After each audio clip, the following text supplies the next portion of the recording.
नमस्कार, लोकसभा टीवी में आपका स्वागत है। मैं हूं प्रियंका। खबरों में आगे बढ़ेंगे, मगर उससे पहले सुर्खियों पर एक नजर।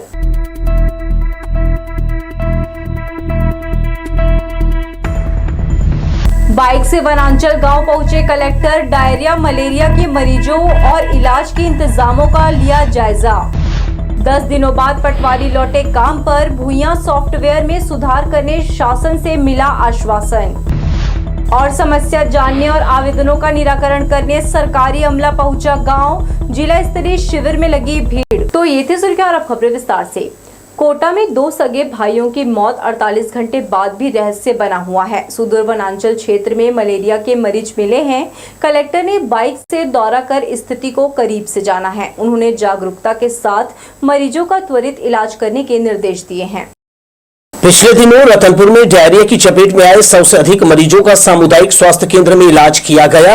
इधर कोटा विकासखंड के वनांचल गांव में फैले मलेरिया से 2 मासूम भाइयों की मौत हो गई है। इससे स्वास्थ्य विभाग के अधिकारियों के हाथ पांव फूलने लगे हैं। स्थिति का जायजा लेने कलेक्टर अवनीश शरण वहां पहुंच गए, लेकिन बारिश के कारण कीचड़ भरा होने से गांव के अंदरूनी इलाकों में जाना मुश्किल था। लिहाजा कलेक्टर ने बाइक का सहारा लिया। यहां पहुंचे कलेक्टर अवनीश शरण ने ग्रामीणों से मिलकर उनका हालचाल जाना, चौपाल लगाकर लोगों से उनकी समस्याएं पूछी, इलाज की जानकारी ली।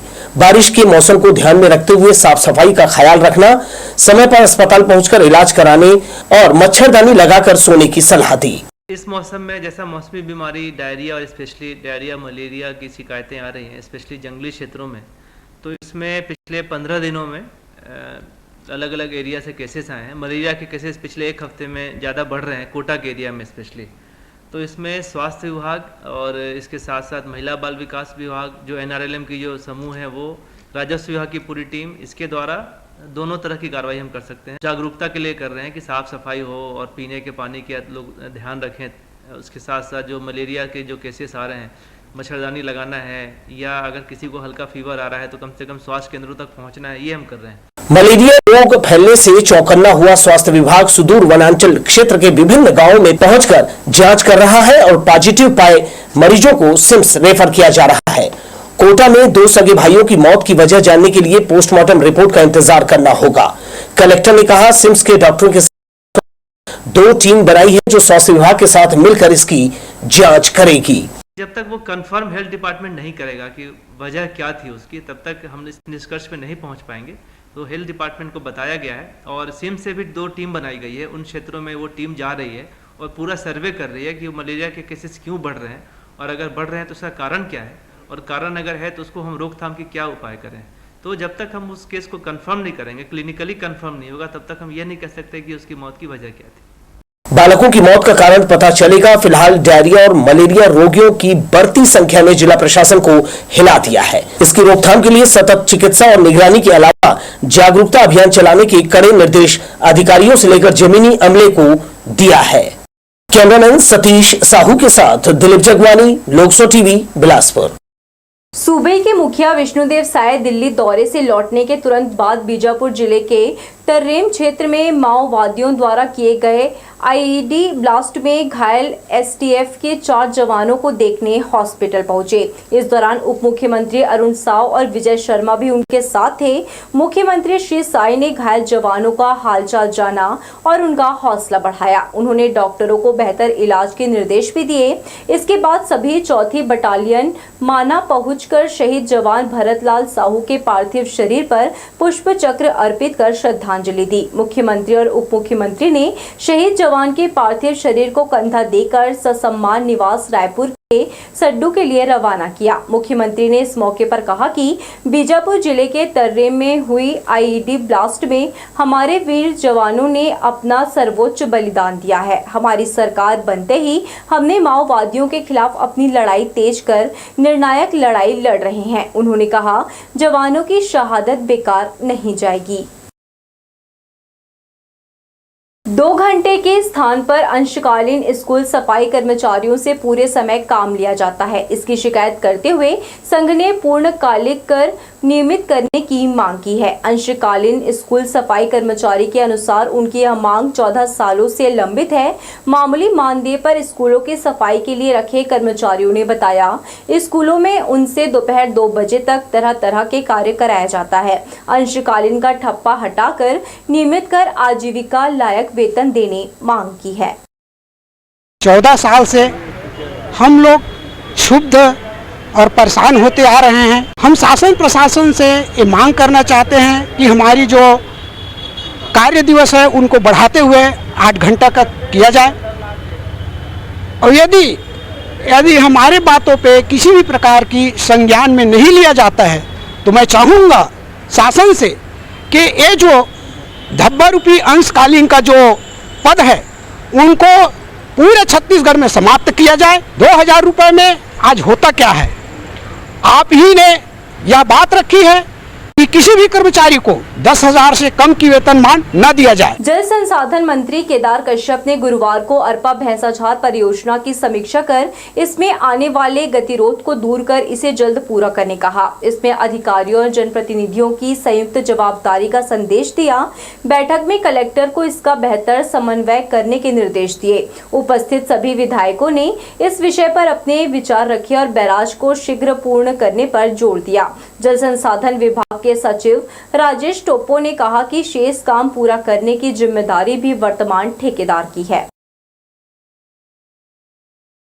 जितने भी बाधाएं हैं उन बाधाओं को जल्द से जल्द खत्म करके हमको जल्द से जल्द सिंचाई का जो जिसके दृष्टि से उसका रूपांकन किया गया है वो पानी वहाँ तक लोगों की खेती की दृष्टि से पहुँचे, इस दिशा में हम लोगों ने तय किया है। आने वाले समय में जल्द से जल्द इस पूरी योजना का लाभ हमारे राजधानी रायपुर में हुई बैठक में राजस्व सचिव के आश्वासन के बाद पटवारियों ने अपनी हड़ताल समाप्त कर दी है। ऑनलाइन भूइयां सॉफ्टवेयर में जरूरी सुधार करने की मांग को लेकर प्रदेश भर के पटवारी 10 दिनों से हड़ताल पर थे। जिला पटवारी संघ के अध्यक्ष देव कुमार कश्यप ने बताया कि काम में आने वाली परेशानी दूर करने की सॉफ्टवेयर में जरूरी संशोधन करने की उनकी मांग पूरा करने भरोसा दिलाया है। यह सॉफ्टवेयर को ऐसा बनाया गया है कि पटवारी उसको चला नहीं पा रहे हैं। जैसे सीख के तैयार होते हैं तुरंत उसमें संशोधन कर दिया जाता है। अब आज की स्थिति में संशोधन, संकलन, डिजिटल हस्ताक्षर या अन्य कोई ऐसी चीज़ें जो पटवारी के हाथ में पहले होता था और किसानों के लिए एक वरदान साबित होता था, त्वरित निराकरण हो जाता था स्थल पर ही, वो आज लगभग 6 महीने के लिए वो न्यायालय में चले जाता है। जैसे मान लीजिए किसी का नाम संतोष हो गया है, संतोष नाम है, और संतोष को संतोष करना है तो उसको धारा 115 के तहत अनुभागीय अधिकारी के तहत आवेदन लगाना होगा, जो कि एक लंबी प्रक्रिया है। तो इस लंबी प्रक्रिया के कारण ही आज किसान भी परेशान है और पटवारी भी परेशान है। हम ये चाह रहे थे कि भूइयां सॉफ्टवेयर कितना सरल तरीका से और फ्रेंडली बनाया जाए कि हमारे जो 12वीं पास पटवारी हैं वो आसानी से इसका संचालन कर सके और किसान हित में काम कर सके। प्रदेश में 8 जुलाई से जारी पटवारियों की हड़ताल राजस्व मंत्री टंकराम वर्मा और राजस्व सचिव से मुलाकात के बाद खत्म हो गई। दरअसल पटवारी अपनी 32 सूत्री मांगों को लेकर हड़ताल पर चले गए थे। ऐसे में पूरे प्रदेश में छात्रों के साथ आमजनों को भी काफी परेशानी का सामना करना पड़ा। पटवारी संघ ने मंत्री टंकराम वर्मा से चर्चा कर और ठोस आश्वासन मिलने के बाद अपनी हड़ताल समाप्त कर दी। शुक्रवार से सभी पटवारी काम पर वापस लौट आए। अभी भी काम तो नियमित रूप से किया जा रहा था, लेकिन अब पटवारी लोग जैसे हड़ताल से वापस आ गए हैं। अब पुराने तरीके से जो भी पुरानी पेंडेंसी है उसको सबको वीकेंड में बैठा के क्लियर कराया जाएगा और ये भी ध्यान रखा जाएगा किसी भी पक्षकार को कोई असुविधा ना हो। भारतीय जनता पार्टी बिलासपुर इकाई की बड़ी बैठक तिफरा के झूलेलाल मंगलम भवन में हुई। इस मौके पर बिल्हा विधायक धर्मलाल कौशिक ने कहा, केंद्र में पीएम मोदी के नेतृत्व वाली सरकार को 10 वर्षों से अधिक हो गए, लेकिन उन पर भ्रष्टाचार का आरोप नहीं लगा है। छत्तीसगढ़ में भी बीते 15 वर्षों के भाजपा कार्यकाल में भ्रष्टाचार के आरोप नहीं लगे थे। उन्होंने कहा, भारतीय जनता पार्टी का उद्देश्य विकास करना, लोगों तक सुविधाएं पहुंचाना और पलायन रोकना है। लोगों के जरूरतों के अनुसार नई योजनाओं का सूत्रपात किया जा रहा है। कांग्रेस के यूपीए और छत्तीसगढ़ के कार्यकाल का उल्लेख करते हुए श्री कौशिक ने कहा, तब भ्रष्टाचार के सारे रिकॉर्ड तोड़ दिए गए थे। छत्तीसगढ़ में विष्णुदेव साय की सरकार बनते ही विकास के सारे अवरुद्ध कार्य फिर से गतिमान हो गए हैं। हम कंपटीशन में कैसे हम प्राइज लेकर के आ सकते हैं, ये बात की भी चर्चा होने लगी। लोग उनके जेहन में उतारने का काम नरेंद्र मोदी ने किया है। आज उनकी योजना की मैं विस्तार से चर्चा नहीं करूंगा, लेकिन मैं ये कह सकता हूं, यदि गरीबों के जीवन में बदलाव आया तो एक टर्निंग पॉइंट मान सकते हैं कि हम अमृतकाल आजादी के 75 वर्ष हम मनाए और आजादी के 75 वर्ष मना रहे हैं। समाज कल्याण की भावना से रजक समाज ने आषाढ़ी पूजा पर्व शुक्रवार को मनाया। समाज की महिलाओं ने माता शारदा शीतला की विधिवत पूजा कर परिवार में सुख समृद्धि और खूब वर्षा कर भरपूर फसल देने प्रार्थना की। मान्यता है कि माता को प्रसन्न करने पर वो अपने भक्तों की इच्छा जरूर पूरी करती है। जलपात्र हाथों में लेकर सभी टीपूपारा तालाब पहुंचे। यहाँ मंदिर में महादेव का दर्शन पूजन कर भरपूर वर्षा की कामना से जल अर्पित किया। सामाजिक सौहार्द बढ़ाने और सामूहिक भोज का आयोजन किया गया। आषाढ़ी पूजा में बंजारी देवी की पूजा, शीतला माँ, शारदा माँ की पूजा किया जाता है ताकि अपने बिलासपुर वासी लोग स्वस्थ रहे, निरोगी रहे। ज़्यादा जो आजकल की बीमारियाँ चल रही है और उसके बाद फसल अच्छी हो, सबका कल्याण हो, पूरे सब सुखी रहे, ये कामनाओं के साथ ये पूजा होता है। और उसके बाद में पूजा निकलकर यहाँ पूजा करके रजक समाज के द्वारा भंडारा किया जाता है। ये पूजा हम लोग इसलिए करते हैं कि यानी बीमारी से बचने के लिए पानी गिरना चाहिए, अच्छी वर्षा होना चाहिए, उसके लिए हम लोग ये पूजा करते हैं। और सब महिलाएं इकट्ठा होकर ये पूजा करती है। शिव गुरु की भी कुछ महिलाएं हैं, उन लोग भी सब मिलके ये पूजा करते हैं। बिल्हा के कया में जिला स्तरीय निवारण शिविर का आयोजन किया गया। इस अवसर पर बिल्हा विधायक धर्मलाल कौशिक ने ग्रामीणों को सरकार की योजनाओं के फायदे गिनाए और उनकी सभी समस्याओं के निराकरण करने का विश्वास दिलाया। शिविर में कई आवेदनों का तत्काल निराकरण किया गया। आम जनों की समस्याओं का निराकरण करने छत्तीसगढ़ सरकार ने शिविर लगाया है। बिल्हा के कया में जिला स्तर पर ग्रामीणों के लिए लगाए शिविर का विधायक धर्मलाल कौशिक ने शुभारंभ किया। यहां लोगों की समस्याएं जानकर उनके आवेदनों का निराकरण करने जिला स्तर के अधिकारी अपने विभाग के स्टॉल के साथ कया गांव में नजर आए। कृषि, स्वास्थ्य, पंचायत, वन, विद्युत, राजस्व समेत लगभग 1 दर्जन स्टॉल में ग्रामीण अपने आवेदन लेकर पहुंचे थे। समस्या की गंभीरता और मांग का प्रकार समझकर अधिकारियों ने इसका निराकरण किया। बहुत से आवेदनों का मौके पर ही निवारण करने से ग्रामीणों में खुशी दिखाई थी। शिविर आए ग्रामीणों से बिल्हा विधायक धर्मलाल कौशिक ने कहा, बुनियादी आवश्यकताओं की पूर्ति के लिए स्थानीय स्तर पर इंतजाम किया गया है, जबकि बड़ी परेशानी या मांग पर विचार कर निराकरण के लिए उन्होंने अधिकारियों को निर्देशित किया है। यहाँ पर आधार कार्ड का भी वितरण हुआ है। श्रम विभाग के द्वारा जो बच्चे को जो पैसा दिया जाता है, प्रोत्साहन राशि, वो बच्चों को 20-20 हजार रुपए राशि भी दी गई है। यहाँ पर जो हमारे दिव्यांग लोग हैं उनको छड़ी और बाकी जो उनको वितरण किया गया है। कृषि विभाग के द्वारा बीज का वितरण यहाँ पर किया गया है और आंगनबाड़ी हमारे कार्यकर्ता के द्वारा जो बच्चे का मुंह उनके मीठा कराने का और उनको सब ये कार्यक्रम आज किया गया है। ऐसे हर विभाग के द्वारा कुछ न कुछ अच्छा कार्य यहाँ पर किया गया है। इस अवसर पर जिलाधीश अवनीश शरण सहित बिल्हा एसडीएम और जनपद सीओ, प्रशासनिक अमला, विभिन्न विभागों के अधिकारी, कर्मचारी समेत बड़ी संख्या में ग्रामीण उपस्थित हुए। लोकसभा टीवी के लिए बिल्हा से धीरेन्द्र मेहता की रिपोर्ट। 1 साल बाद फिर शहर में कोरोना की दस्तक हुई है। एक 66 वर्षीय बुजुर्ग को कोरोना संक्रमित पाया गया है। उसे सांस लेने में तकलीफ हो रही है। रामा सिटी कॉलोनी में रहने वाले मरीज की हालत गंभीर बनी हुई है, जिसे निजी अस्पताल में दाखिल किया गया है।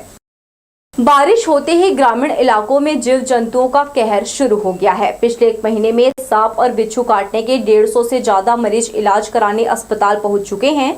सबसे अधिक मामले सर्पदंश के सामने आए हैं। बारिश होते ही विषैले जीव जंतुओं के काटने की घटनाएं ग्रामीण इलाकों में बढ़ गई है। सिर्फ 1 महीने में ही 175 से ज्यादा लोग सांप और बिच्छू के शिकार हो चुके हैं। वहीं किसी न किसी कारण से 148 लोगों ने जहर खाकर अपनी जान देने का प्रयास किया है। सभी मामले सिम्स पुलिस चौकी में दर्ज किए हैं। 15 जून से 15 जुलाई तक इस महीने में अज्ञात जीव जंतु बिच्छू सर्पदंश का टोटल 180 मेमो प्राप्त हुआ है। उसी प्रकार जहर सेवन, अज्ञात जहर का सेवन का 148 मेमो अस्पताल मेमो प्राप्त हुआ। एक तरफ बारिश के कारण जीव जंतु निकलने से लोग परेशान हैं। ग्रामीण इलाकों में सिर्फ 30 दिन में ही सांप काटने के 156 लोग सिम्स में इलाज कराने पहुंचे हैं। इसी तरह बिच्छू दंश से हालत बिगड़ने पर 14 मरीजों को उपचार के लिए सिम्स पहुंचाया है। दूसरी तरफ आज के आधुनिक परिवेश को देखते हुए युवा सामाजिकता खोने लगे हैं। परिजनों की रोकथाम लगाने पर गलत निर्णय लेकर मौत को गले लगा रहे हैं। ऐसे मामले सिम्स में 1 महीने में नजर आए हैं, जहां जहर सेवन से गंभीर हुए 148 लोग इलाज के लिए सिम्स पहुंचाए हैं। इनमें 25% मरीजों की मौत हो गई है। लोक स्वर टीवी के लिए कैमरामैन जय साहू के साथ वी लोकेश की रिपोर्ट। बढ़ेंगे अहम खबरों की ओर, मगर इससे पहले सुर्खियों पर एक नजर।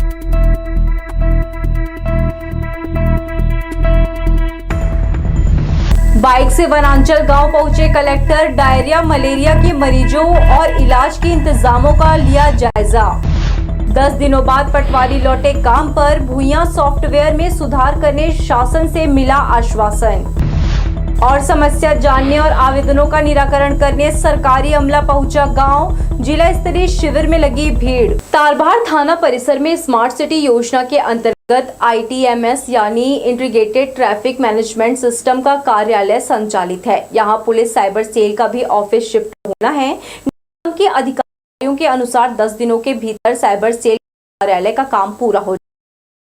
दरअसल निगम के विकास भवन में संचालित स्मार्ट सिटी का कार्यालय भी इंटीग्रेटेड कमांड कंट्रोल सेंटर में शिफ्ट किया जाना है। ग्राउंड फ्लोर मिलाकर 4 मंजिला इस भव्य इमारत में cyber cell, data centre, ITMS और स्मार्ट सिटी का कार्यालय एक स्थान पर संचालित करने की योजना है।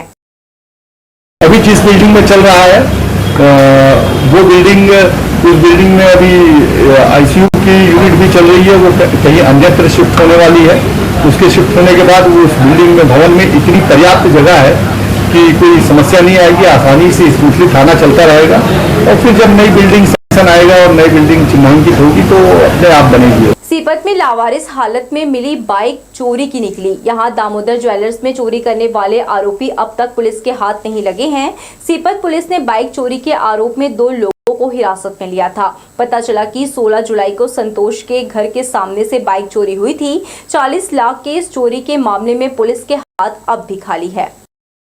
खपरगंज स्थित लाला लाजपत राय स्वामी आत्मानंद स्कूल में शुक्रवार को चेतना अभियान के तहत साइबर की पाठशाला कार्यक्रम आयोजित किया गया। इस दौरान साइबर से होने वाले विभिन्न प्रकार के धोखाधड़ी और इससे बचाव के उपाय बताए गए। कार्यक्रम में नगर पुलिस अधीक्षक पूजा कुमार और थाना प्रभारी SR साहू ने बच्चों को इस अभियान के बारे में विस्तार से जानकारी दी। साइबर से संबंधित चित्रकारी, निबंध और रंगोली प्रतियोगिता भी रखी गई, जिसमें बेहतर प्रदर्शन करने वाले विद्यार्थियों को पुरस्कृत किया गया। गतौरा रेलवे स्टेशन में एक युवक की ट्रेन के चपेट में आने से मौत हो गई। सूचना पाकर मौके पर पहुंची GRP को मृतक के पास पहचान का कोई भी सुराग नहीं मिला। मृतक के संबंध में जानकारी जुटाने GRP आसपास के लोगों से पूछताछ की, मगर सफलता नहीं मिली। शव का पंचनामा कर पोस्टमार्टम के लिए जिला अस्पताल रवाना कर दिया। वर्षा की दृष्टि से मौसम अनुकूल बना हुआ है, लेकिन उस हिसाब से नहीं कि उमस खत्म हो जाए। अच्छी बात यह है कि बादलों में नई हलचल जारी है। मौसम विभाग ने स्पष्ट कर दिया है कि शनिवार से प्रदेश के ज्यादातर स्थानों में तेज गरज चमक के साथ बरसात होगी। मौसम वेधशाला के अनुसार 20 जुलाई से मानसूनी वर्षा में अच्छा बदलाव दिखेगा। ठंडी हवाएं चलने और रिमझिम बारिश के बाद मौसम में नमी बढ़ सकती है। शहर की गंदगी, नाले का पानी और लगातार हो रहे रेत उत्खनन से बिलासपुर जिले की जीवनदायिनी अंतःसलीला अरपा नदी का अस्तित्व खतरे में है। एक समय था जब अरपा नदी में साल भर पानी बहता था, लेकिन अब बरसात में भी नदी सूखी है। बदलते मौसम चक्र, दूषित जलवायु, बढ़ते प्रदूषण, रेत माफियाओं के द्वारा उत्खनन और शहर का गंदा पानी इसमें मिल रहा है। इन सभी कारणों से अरपा को अपने अस्तित्व के लिए जूझना पड़ रहा है। जिले के हजारों किसान खेती के लिए अरपा के पानी पर आश्रित हुआ करते थे। तो ये थी हमारी लोकस्वर टीवी की तमाम खबरें। अगले बुलेटिन में आपसे फिर होगी मुलाकात। तब तक के लिए पूरी टीम के साथ प्रियंका को दीजिए इजाजत। नमस्कार।